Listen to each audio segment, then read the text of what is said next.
2,000 years ago, on a busy street in the Roman city of Pompeii, a man walked up to a stone counter, pointed at a clay pot of stew, paid a few coins, and ate his lunch standing up. No table, no reservation, no waiting, just fast, cheap, hot food served over the counter.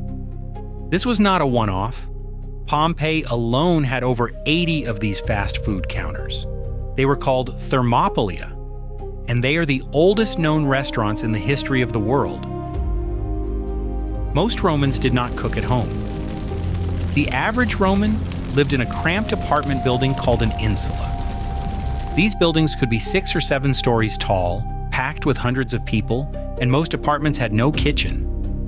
Open flames were banned in upper floors because the buildings were made of wood and caught fire constantly. The city of Rome had suffered devastating fires before, and landlords did not take chances. If you lived above the ground floor, your only option for a hot meal was the street. So Romans ate out. Not as a luxury, but as a necessity.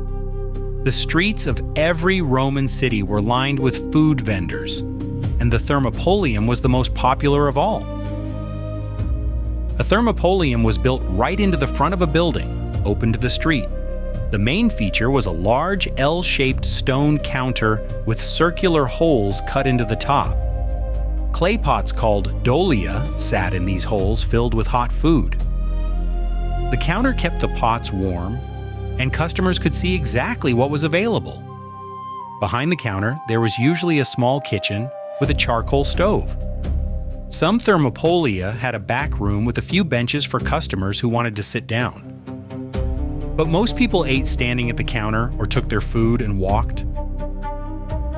The food was simple, cheap, and filling. The most common dish was a thick stew made from lentils, chickpeas, or fava beans, seasoned with herbs and fish sauce. The fish sauce, called garum, was the ketchup of the Roman world. It was made from fermented fish guts, and the Romans put it on absolutely everything. They also served grilled sausages, roasted nuts, bread with olive oil, cheese, eggs, and dried fruit. Some thermopolia specialized. One might be known for its sausages, another for its stew. Customers had their favorites, just like you might have a favorite lunch spot today. Wine was served at almost every thermopolium, but it was always mixed with water. Drinking undiluted wine was considered barbaric. Some vendors added honey or spices to the wine. A full meal with wine could cost as little as 1 or 2 asses, the smallest Roman coin. Even the poorest workers in the city could afford to eat out every day. We know all of this because of Pompeii.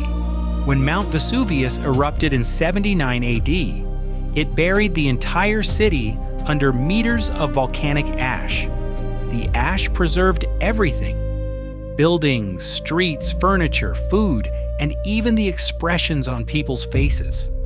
In 2019, archaeologists fully excavated a thermopolium in Pompeii's Reggio Fife district. The counter was decorated with colorful frescoes of a rooster, ducks, and a dog on a leash. Inside the pots, they found the remains of actual meals preserved for nearly 2,000 years. Scientists analyzed the food residue and identified pork, fish, snails, and beef. They found traces of wine that had been mixed with fava beans, a common Roman technique for improving flavor. One pot contained a duck bone fragment, suggesting that the menu included poultry as well. They even found the bones of an extremely small dog near the counter, possibly a pet that lived at the shop. The dog was not food.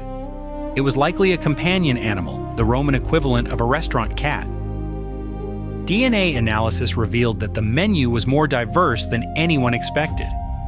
This was not just basic peasant food. The thermopolium served a genuine variety of proteins and flavors, comparable to a modern takeout restaurant. Thermopolia were not just places to eat, they were social hubs.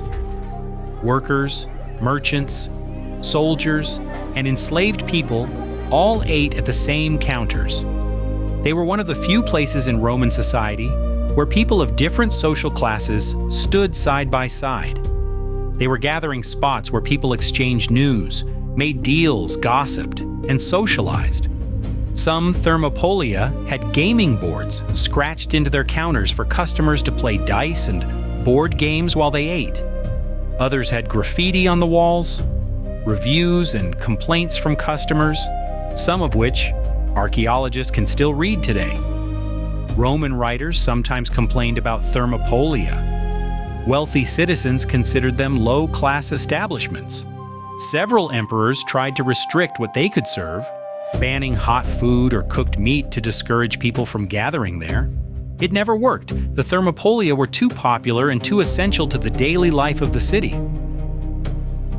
Pompeii had at least 80 thermopolia, serving a population of roughly 11,000 people. That is one fast food counter for every 140 residents. For comparison, modern New York City has roughly one fast food restaurant for every 300 residents. Pompeii had twice the density of fast food that New York has today, and Pompeii was a small city. Rome itself had a population of over 1 million people crammed into a dense, urban core. Most of them lived in insulae with no kitchens. The number of thermopolia in Rome would have been in the thousands, lining virtually every major street and intersection in the city. It was an entire industry built around feeding a civilization. What makes this remarkable is not just that the Romans had fast food, it is that they had an entire urban food infrastructure. They had standardized counters, standardized menus, standardized pricing, and a business model that served every social class in the city. They solved the same problem that every modern city still faces. How do you feed millions of people who do not have kitchens? How do you make it affordable for the poorest workers and convenient enough for the busiest ones? The answer 2,000 years ago was exactly the same answer we use today. Cheap, fast, convenient food served over a counter. We just gave it a different name. 2,000 years ago, a Roman worker finished his shift, walked to a counter on his street, ordered a bowl of stew and a cup of wine, and stood there eating while the sun went down. He talked to the man next to him about the weather, about the chariot races, about nothing in particular. The vendor knew his name. The stew was the same as yesterday. The wine was cheap and watered down, and it was exactly what he needed. It was ordinary, unremarkable, and exactly like something you might do today. And the next time you grab lunch at a counter, you are doing something the Romans perfected 2,000 years ago. The Romans did not just build roads and aqueducts. They built an entire way of life that we are still following today. Next time on Lost Genius, we uncover another Roman invention the world forgot. Subscribe so you do not miss it.